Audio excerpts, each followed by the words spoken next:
Welcome to episode 32 of the Active Bariatric Nutrition Podcast. I'm your host, Kim Tirapelli, bariatric sports dietitian. Today, I'm super excited to chat with bariatric athlete and runner Mykera Boardman, also known as Bypassing the Time 84 on Instagram. She has been married for 18 years and has 2 kids. She works in medical billing and reception. Mykera had the Roux-en-Y gastric bypass on December 15th, 2021. She has lost 120 pounds since the beginning of her journey and about 106 pounds since surgery. She has overcome diabetes and recurring debilitating pelvic dislocations and constant SI joint pain. Most people know Mykera for her obsession with protes or protein oats and now her post-run rants on Instagram. She loves spin classes as well as weightlifting. She and her husband just ran their first race, a 5K. They have 2 more races on the calendar, a 5K in September and a 2-day epic running event in October where they will run a 5K and a 10K on Saturday and a half marathon on Sunday. Mykera says they called to her inner nerd by mentioning Voltron in the race description because all 3 race medals link together. Her 7-year-old son has the goal of running a race with her soon. She hopes to shoot for their first race together next year. Thank you so much for joining me today, Mykera. I appreciate it. Yeah, thanks for having me. I'm excited to be here. Yeah, cool. Well, let's start talking a little bit about, why did you choose to have bariatric surgery and how it's changed your life since you've had it? Okay. Well, honestly, I always had it in my head, if ever there was a point in my life where I couldn't get my weight under control, I would do something about it. And I reached that point a couple of years ago. I had so much pain in my life. My joints were not handling the stress and weight that my body was putting on it. I had chronic back pain, lower back pain. Come to find out, it was my SI joint was out, and that wasn't like healing at all. And then I did something weird one day, and I dislocated my pelvis, and that lasted for like a year until after I had the surgery and started losing a significant amount of weight. So, like, I was dealing with so much pain, lack of mobility. Like, once you get to a point where you're having a hard time getting around, getting your shoes on, and taking care of yourself, there's something needs to give, and that's where I was at, and I took action then. Yeah. And how do you feel like it's changed your life since you had the surgery? It's been night and day pretty much. I'm not dealing with as much pain. I mean, I'm not pain free. Nobody's ever going to be pain free, Sure. But like I have so much less pain now. Like I used to get adjusted by I work at a chiropractic office. So I used to get adjusted 2 times a week, sometimes every week. Now it's once a month, once every couple months, because, I don't have that stress on my body anymore. And then on top of that, I'm able to hang out with my kids. I'm in their life more. I'm doing more things with them. I'm not the one on the sidelines just cheering them on. I'm right there in the thick of things, just having fun, living life. Yeah. That's awesome. Oh, that's awesome. And I know, so I started following you, in this last year, and I've been really enjoying all your posts on your running journey and, how you've been fueling for it and how you kind of where you started and where you are now. And I want to really get into that today. Tell us a little bit, how did you get interested in running, whether it was before or after the surgery? Well, I always kind of liked running, like track and field. I kind of had like a little love for it almost all my life. Like when I was younger, I don't know if anybody had that in like a field day in like elementary school, but like I fell in love with dashing. I wanted to be a 100-meter dasher, but then I fell in love with music, and music took precedence in my life then. So I was way into orchestra and music. And so running was always there, but it was never in the forefront of my life until later on when I got older and I was less busy, less into orchestra and all that stuff. So yeah, it's always been there. Yeah. And how did you get started running after bariatric surgery? Like, how did you start your training, so to speak? Well, I get asked this quite often. So I started by walking. Walking was my best friend. Walking, it was how I got my movement in. It started out very slow. I just started walking my son back and forth to school twice a day, which is only just a couple blocks. And once I was able to do that fairly pain-free, fairly easily, the circle started getting bigger and bigger and bigger. And then I realized I really wanted to like kind of push the envelope a little bit. So then that's when I started doing the run, walk, and other things along those lines. And then here I am today. Yeah. And tell us a little bit about like the training program that you're following or apps that you've used to kind of help you get going in the running. Okay, in the beginning, I had a Fitbit, and there's like this widget on there, the Couch to 5K widget. I did that initially, and then Okay.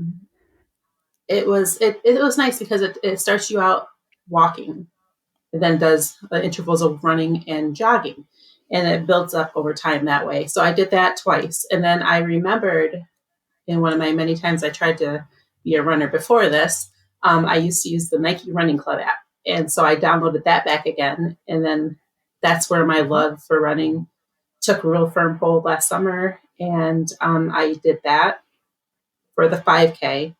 And then I went through and did their half marathon training into last fall. And so that's basically where it started, and where it's grown since then. And then since then, I've done Garmin with my watch, Okay. the Macmillan program, from like Uh-huh. November to January. I did that. And then just recently, I got I don't know if you've seen the app or the ads in the Instagram app, like the story. Sometimes you get like those targeted ads, and they were looking for Yes. research program participants. Yeah. So it was called Run Dot. It's an AI based program, and so I signed up for that, got accepted into that program. So currently that's what I'm using right now. So this AI is like helping train me for this big race I have coming up in the fall. Yeah. Okay. So I know you're training for basically a half marathon coming in the fall, right? In October, and the 5 Mhm. and the 10K as Yeah. well. Okay. Yes. And the run dot, so tell us about how does it work? So how does it tell you each day what you should be doing? Kind of give us how that program works.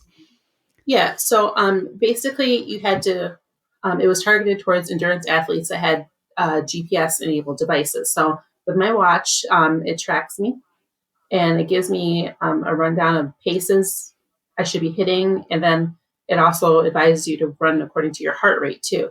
So it'll monitor your heart rate, and it'll give you the parameters for your easy runs and your harder runs.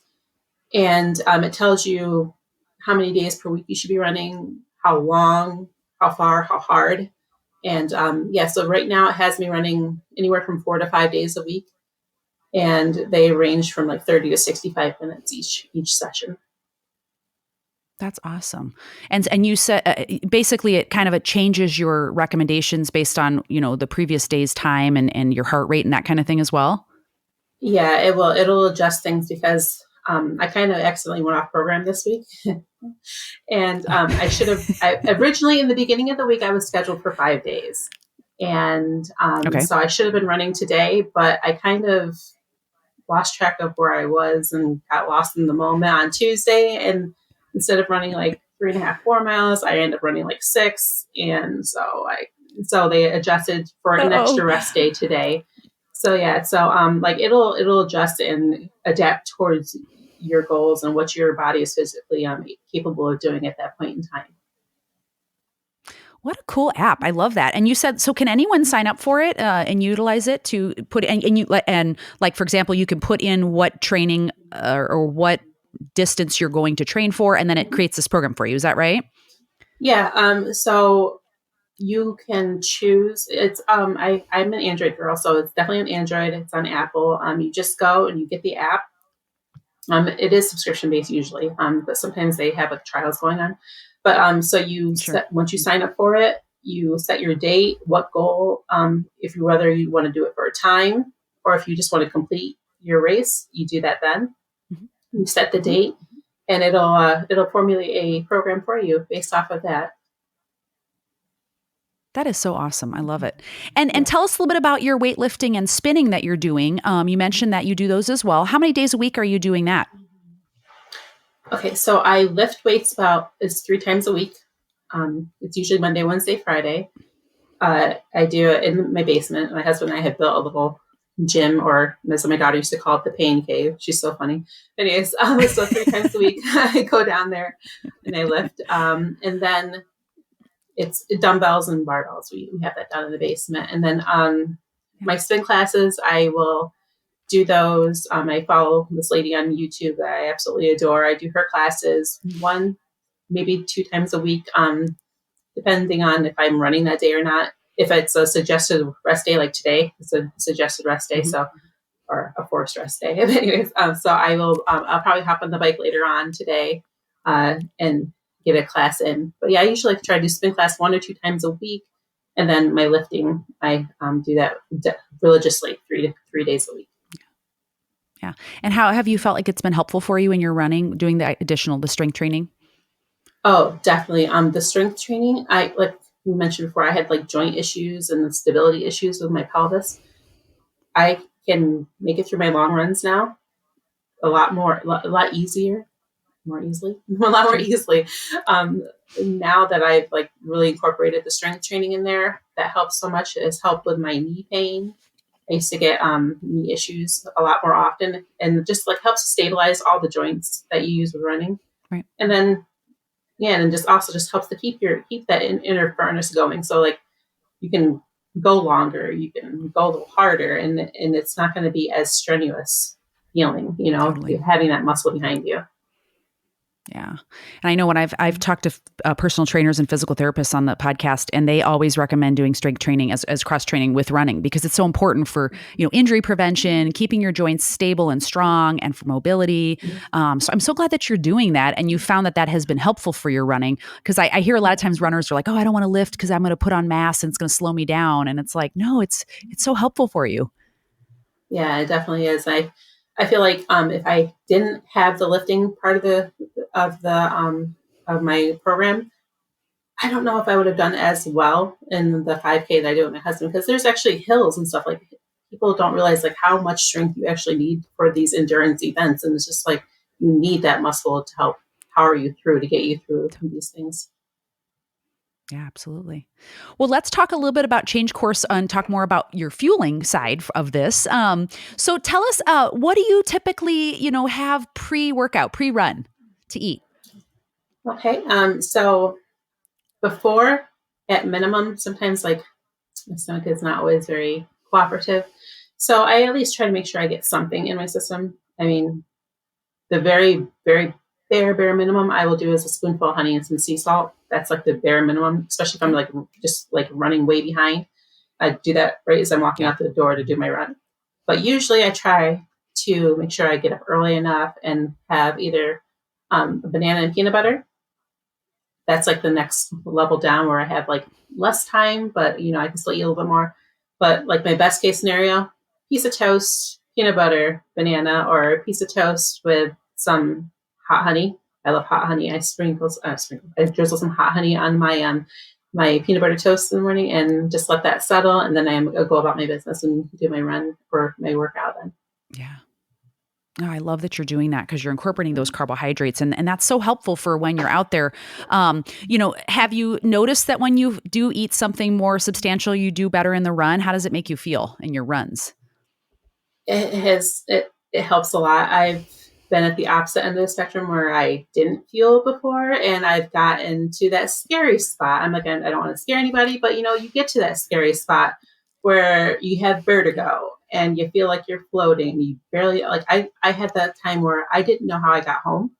I was like, I know where, I can still remember where I was when it happened, because I still run that route. And every once in a while I'll get a flashback of me just sitting there, like everything just feels far away and I'm like disconnected from my body. And I just, one foot in front of the other, get home, get something in your system. Right. So now I make sure I have something in me, because you don't want to have that feeling. That's not a fun, safe feeling to have at all when you're out there by yourself. And just, it will just help you so much more if you just don't ignore the fact that you need to have something in your system. Yeah, for sure. Some carbs. Yeah. And, I was going to mention too, you had a gastric bypass. And so for bariatric athletes that have had the bypass, it's even more critical, because your blood sugar can drop, and so you have to really find what carbohydrate amount and the type that works best for you, that you aren't going to have a dumping situation occur also. Has that ever happened to you? Yeah. It's been a lot of trial and error, because I decided, I saw everybody, all these amazing athletes I found on like YouTube and other people on Instagram that are not bariatric patients, but they're like, oh, I use a goo here, or I use this Roctane, whatever, something or other. And I was like, okay, cool, I'm gonna try it. No, No. The food did me so dirty that last year. Oh my goodness. I don't Oh no. know if it was the flavor so much as like if it was the consistency or if it was just so concentrated that like Yes. I got so sick and I had like I'm like running Oh, but I'm still like shaking and just like so nauseated trying to get home. Like it was awful. That was probably yeah. like the fastest mile I've ever run in my life just to get home. it Oh was no, awful. gosh. Oh, that's awful. Yeah, and let's talk about that. What has worked for you for during running fueling? What do you carry with you that's worked? So for me, I can if I am going for a really long run, I can handle those Cliff blocks. Those for some odd reason, Yeah. being that they're gummies, those will help Yeah. for really long runs. But like shorter runs, I Mm-hmm. can't handle anything like that. I have to do like whole foods, like raisins. I have a Okay. little box of raisins, or Mm-hmm. I take my son's little squeezy apple sauce pouch things. I'll take some of Yep. those with me, or even like sometimes like a small little granola bar, like those little tiny little chewy ones. Sometimes those things will help Yeah. as well. Mm-hmm. Yeah, and I mean, the typical recommendation out there. So if you're going to be running for an hour or longer, or if it's a very hard workout, super hot, that's where fueling becomes important too. And that 30 to 60 grams per hour of carbs is kind of the standard recommendation. But all those things that you're mentioning, I'm glad that you're saying that those, you don't have to just rely on sports nutrition products like gels and goos because a lot of bariatric athletes don't tolerate it, and whole foods might be your jam. And it sounds like that's been working really well for you. Yeah, that's more so where I have to go towards because if I do the gels and the other sports nutrition, it's not good for me. My stomach, I tend to call it Gordon Ramsay. It's very picky and I can't handle anything like super sugary or anything like Right. that. So yeah. Sure. And how about your fluids? What do you drink when you're running? It's usually I like to drink. I have a hydration pack. Usually, especially on Yeah. hot days, like right now, it's so hot and humid. I'll have a hydration Yeah. pack, or my flip belt has like one of those little bottles in it. But I usually will Mm-hmm. have before I go out, I drink my water, and then I'll bring Yeah. with me. I will have the body armors, those low calorie, Mm-hmm. Mm-hmm. sugar free drinks. Usually, I drink sugar free, but like I do a Gatorade or Sure. something along those lines. I bring that with me just to make sure I stay Yeah. hydrated along the way. Yeah. Good. Awesome. And how about after you get back? Tell us a little bit about your post-run fueling. Okay. So if I'm out or down in the basement, whatever, as soon as I am done, I throw together a protein shake. It's either shake one up real quick or I just grab one out of the fridge, depending on what we have at the house at the time. But as soon as that's like my non-negotiable, I just have to make sure I get something in because I mean you're not always hungry, but I know you need to have Right. something in your system afterwards, Yeah. especially if you're doing any of that endurance stuff. So make sure I get that in, get around for the day, and then later on, I end up having my protes, my any variation of my protes that I've had set up for the day or that I made up while I was getting around. Yeah, that's Yeah. usually my What do you my put in your go-to morning. Okay. And what do you put in your protes, just out of curiosity? Um, so usually, obviously, I do the recommended serving of your oats, which I highly Mm-hmm. recommend you weigh them. Like I don't know if you've noticed, like I just used to use the scoop, and it tells you Yeah. it's not accurate. Like it's weird. So, anyways, I weigh out my portion, and I do chia seeds usually, and Okay. then a little bit of sea salt because I love salty stuff, especially after my runs and stuff. So I put a little salt in there, and then Sure. I cook it up. Especially if it's warm, I cook it up. And Yeah. then I put in a scoop of protein, a serving of protein, and then top it however I feel like it that day. Today I did like peanut butter and a little sugar-free chocolate morsels, and of course the drizzle of hot honey because that's my Yum. favorite. So yeah, that's usually, and I just have fun with them. I think that's why I like protein so much because you can do whatever you want. You can make it peanut butter and jelly one day, banana bread another day, Reese's peanut butter cup today. So it's just fun. I love them. I do. Yeah. And honestly, if you listen to all the things that you're adding, that's why I wanted to hear what you're doing. You have carbs right from the oats. You're getting protein from your protein scoop.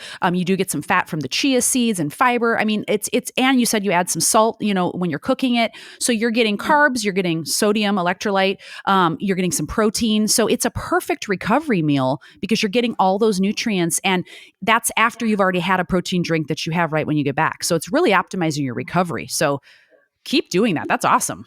Oh, thanks. Yeah, I appreciate that. Thank you.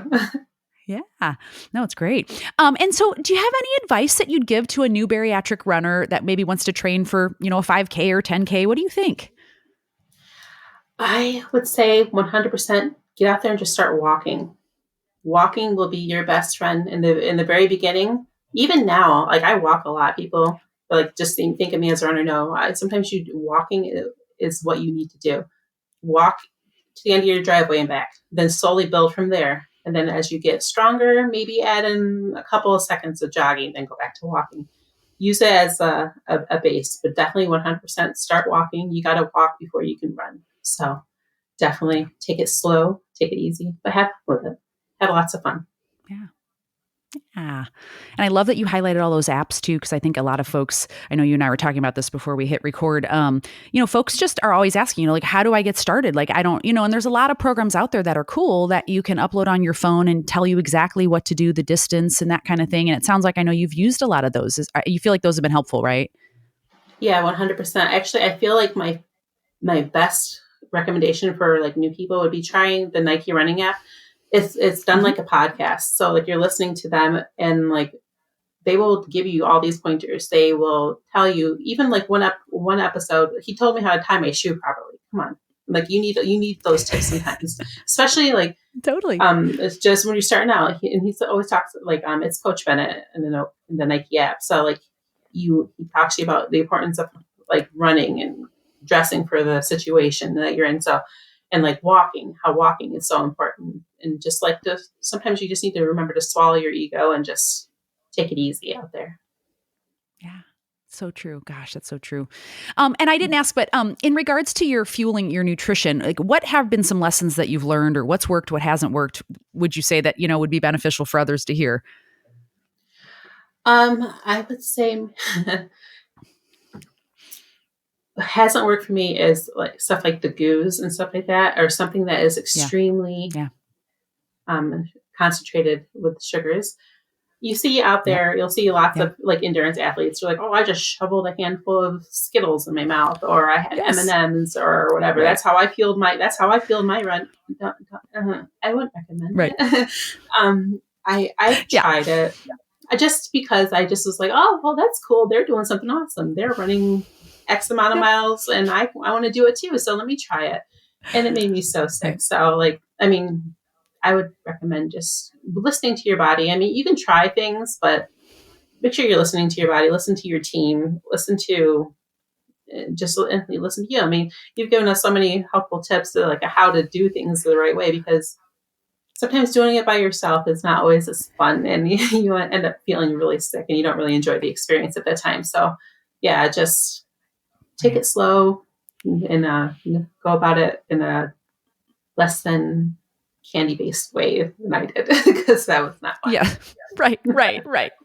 Yeah. Having some strategies are always a good thing to try. Yeah. I mean, cause you don't want to be sick. That's the part that is, you're doing all these great things and then, you have the wrong item and it gets you sick and GI issues. And, then it kind of takes away that experience and, the experience is over basically because you're going to the bathroom, or whatever. I know there's so much, and it's hard because for bariatric, runners in particular, again, not tons of information out there. And the mainstream is going to push towards that sports nutrition products. And what I love that you talked about today is the importance of you can incorporate whole foods when you're running. You don't have to use gels and goos if you don't want to. There's lots of options out there for sure to try. And I think you mentioned too, trial and error. You just have to figure out what works for you, Yeah, 100%. And make sure you're practicing what you're going to be eating and fueling with on your races, because you don't want to try that new thing on race day. I've done that, but I did that at that race and you don't really want to do that. So make sure you're practicing every single time you go on those long runs and stuff like that, what you're going to fuel your body with, what shoes, how you're going to tie your shoes, how you're going to wear your hair even. Just practice everything. That's so true. So if you could talk to Mykera before you had surgery, what would you tell her? Oh, wow. Okay. I would definitely want her to know, she's amazing. She is, and she's stronger than she realizes she is. It's not going to be an easy journey. People are going to say some things, like it's the easy way out and all that fun stuff. And it's not. And she's going to have to roll with it and know that she is strong and she's doing this, and I love her so much for enduring and giving me this opportunity to have this second chance, So I just really would like her to know that I love her and I adore her for that. Yeah. Oh, I'm getting goosebumps. Oh my gosh. I mean, because, there's so many folks that wonder, should I do the surgery, and maybe put it off for a while because it's scary and, or like you said, people say it's easy way out. And no, you need to do you and figure out what's best for you. And, this journey is going to be your journey and there's going to be ups and downs. It's not going to be all, roses. But I just appreciate you sharing that because I think it's important for folks to hear people's real stories and real, experiences. So thank you. I appreciate that. Oh, thank you for asking. It's good to think about sometimes, to reflect back on that because sometimes you forget, the further you get out, sometimes you forget why you started. So thank you for asking that. Yeah, totally. Yeah. So where can people contact you or learn more about your journey and follow you on all your running tips? Well, currently I'm only on Instagram, so you can find me at Bypassing the Time 84. I debate on getting a TikTok. So if I end up getting a TikTok, anybody who follows me on Instagram, you guys will be the first ones to know if I end up deciding to go over to TikTok. But for now, I'm just on Instagram. Awesome. Okay, well, cool. We'll give her a follow, you guys, because Mykera posts like daily. She has her she calls it a post-run rant, but I really enjoy it because she's always talking about what she did, what worked, what didn't work. And for those of you that are just starting running and just want to follow someone's journey, Mykera is she has awesome posts and stories and things that you'll learn from. So definitely go give her a follow. And I just thank you so much for your time today and sharing your journey. We so appreciate it, Mykera. Thank you for having me. It was fun. Thank you for having me. Sure. Cool. Okay. Well, guys, you can watch the full video of this podcast episode on my YouTube channel, the Active Bariatric Nutrition channel. So make sure to subscribe to it, give it a like. And if you wouldn't mind sharing this podcast with someone you think would find it helpful and subscribe to it and give it a rating, that's how it gets out in front of more folks, because our goal is to really just share science-based information for bariatric active individuals and bring on experts and athletes and bariatric patients and everybody that can really, share some information that we can all learn from. That's my goal. And you can also follow me on my social media, which is Instagram, Active Bariatric, as well as my Facebook and TikTok channels. And if you'd like to learn more about my one-to-one bariatric nutrition coaching services, please go to my website at activebariatricnutrition.com and schedule a free discovery call so we can learn more about each other. Thanks for tuning in this week, you guys, and we'll do it again next week. Take care. Thanks, Mykera.